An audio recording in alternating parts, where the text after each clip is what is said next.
अस्सलाम वालेकुम। तो आज जो है हम इसी चैप्टर का जो है वो दूसरा टॉपिक करेंगे जिसका नाम है राइनोलिथ्स। ठीक है। राइनोलिथ बेसिकली क्या चीज़ है? It is just stone formation in the nasal cavity. अब वो किस तरह से होती है मैं आपको बताता हूँ कि कोई भी एक फॉरेन बॉडी जो है ना वो नेजल कैविटी में आके जो है वो फंस जाती है। ठीक है।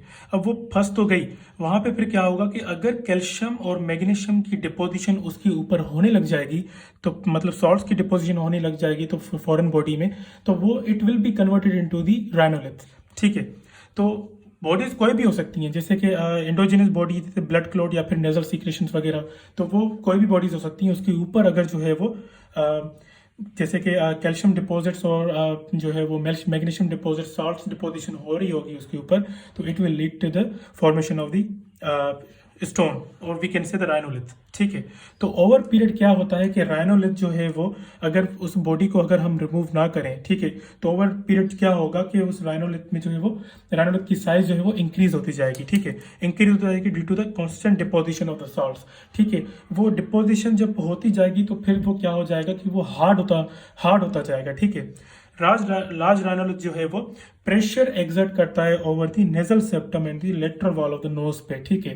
तो जाहिर सी बात है जिसकी साइज बड़ी होगी तो वो फिर जो है नेबरिंग स्ट्रक्चर्स को जो है वो उस पर प्रेशर एग्जर्ट करेगा, फिर क्या करवाता है उसके साथ साथ नेक्रोसिस भी करवाना शुरू कर देता है उनकी। ठीक है। राइनोलिथ जो है जैसे मैंने आपको बताया कि वो हार्ड भी होता है और ग्रे ब्राउन एंड ब्लैक जो है वो उसका कलर भी होता है। ठीक है।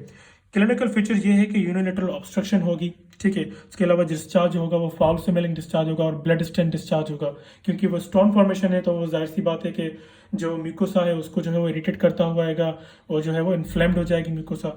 ठीक है। इसके अलावा ट्रीटमेंट जैसे मैंने आपको पहली वीडियो में बताया था कि फॉरेन बॉडी को हम ट्रीट इस तरह से ही करते हैं कि ताकि एनेस्थीसिया देकर जो हम उसको जो है वो रिमूव कर सकें। ठीक है। तो अगर यहाँ पे क्या होगा, राइनोलिथ तो जाहिर सी बात है स्टोन है तो इतनी जो है वो इजीली जो है वो आराम से जो है वो नहीं निकलेगा। ठीक है।